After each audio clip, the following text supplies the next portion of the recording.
ಪುತ್ತೂರಿನಲ್ಲಿ ಹಿಂದೂ ಕಾರ್ಯಕರ್ತರ ಮೇಲೆ ದಾಳಿ ನಡೆಸಿದಂತಹ ಪೊಲೀಸರ ಮೇಲೆ ಒತ್ತಡ ಹಾಕಿದಂತಹ ನಾಯಕರು ಯಾರು, ಅವರ ಹೆಸರನ್ನ 2 ದಿನಗಳಲ್ಲಿ ಬಹಿರಂಗ ಪಡಿಸುವೆ ಎಂದು ಹೇಳಿಕೆ ನೀಡಿದ ಪುತ್ತೂರು ಕ್ಷೇತ್ರ ಶಾಸಕ ಅಶೋಕ್ ಕುಮಾರ್ ರೈ ಅವರು ಹಲವು ದಿನಗಳು ಕಳೆದರೂ ಕೂಡ ಹೆಸರನ್ನ ಬಹಿರಂಗ ಪಡಿಸದಿರುವ ಕಾರಣ ಸಾಮಾಜಿಕ ಜಾಲತಾಣದಲ್ಲಿ ಈ ಬಗ್ಗೆ ಪ್ರಶ್ನಿಸಿರುವುದನ್ನು ಖಂಡಿಸಿ ಫೇಸ್ಬುಕ್ನಲ್ಲಿ ಪುತ್ತೂರು ಶಾಸಕ ಅಶೋಕ್ ರೈ ಅವರನ್ನ ನಿಂದಿಸಿದ್ದಾರೆನ್ನುವಂತಹ ಆರೋಪದಲ್ಲಿ ಅಶೋಕ್ ರೈ ಕೋಡಿಂಬಾಡಿ ಬೆಂಬಲಿಗರು ವ್ಯಕ್ತಿಯೊಬ್ಬನನ್ನ ಮೇಲೆ ಹಲ್ಲೆ ನಡೆಸಿದ್ದಾರೆ ಎನ್ನುವಂತಹ ಆರೋಪ ವ್ಯಕ್ತವಾಗಿದೆ.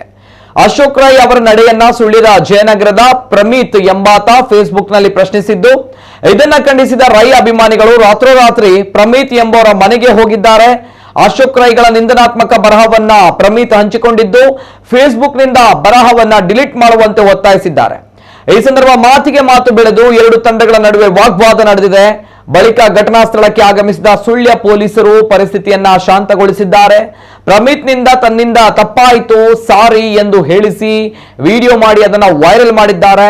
ಸ್ಥಳಕ್ಕೆ ಡಿವೈಎಸ್ಪಿ ಗಾನಾ ಆಗಮಿಸಿ 2 ತಂಡದವರನ್ನ ಸಮಾಧಾನ ಪಡಿಸಿ ಪರಿಸ್ಥಿತಿ ನಿಯಂತ್ರಣ ಮಾಡಿದ್ದಾರೆ. ಅಶೋಕ್ ರೈ ಬಗ್ಗೆ ಬೇಡದಾಕಿದಕ್ಕೆ ನಂದು ತಪ್ಪಾಯ್ತು, ಸಾರಿ ಆಯ್ತಲ್ಲ. ಮುಂದೇನು ವೈರಲ್ ಮಾಡ್ಕೋಚಿ ಮಾರಾಯ. ಅಶೋಕ್ ರೈ ಬಗ್ಗೆ ಬೇಡದಾಕಿದಕ್ಕೆ ನಂದು ತಪ್ಪಾಯ್ತು, ಸಾರಿ ಆಯ್ತಲ್ಲ. ಮುಂದೇನು ವೈರಲ್ ಮಾಡ್ಕೋಚಿ ಮಾರಾಯ. ಅಶೋಕ್ ರೈ ಬಗ್ಗೆ ಬೇಡದಾಕಿದಕ್ಕೆ ನಂದು ತಪ್ಪಾಯ್ತು, ಸಾರಿ ಆಯ್ತಲ್ಲ. ಮುಂದೇನು